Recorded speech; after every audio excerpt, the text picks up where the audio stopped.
Surprise! I'm back. I know you missed me. You don't have to say it out loud. Thank you. I'm glad. I appreciate that. I know one of you spoke up. I don't know who it was, but one of you said, "Yeah, Mr. Del Grosso, we miss you too," and I do appreciate it.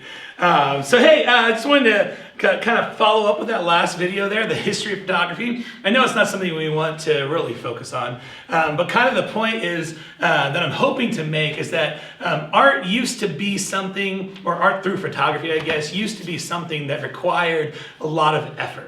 Right? It required you to go out, to set the scene, to get the equipment, to take the picture, to make sure it got right, and then bring it back in, develop it. Hopefully it turned out correctly. And then you moved on to the next project, right? I know a lady who does wedding photographer.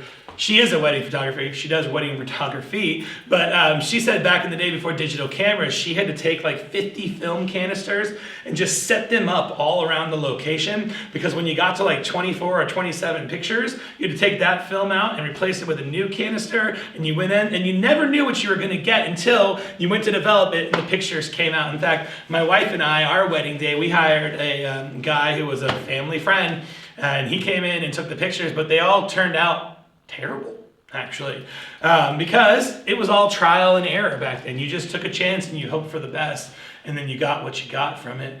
But anyway, so art through photography used to require patience and care, and today we can just rattle things off all the time, that we stop to actually consider about whether or not we're doing things artistically, right? You can see photography throughout history has been used to tell stories throughout all time, right? The way you capture an image, the way you take the picture itself, the light, the darkness, the composition, which we're going to learn later on this week, all of it tells a story.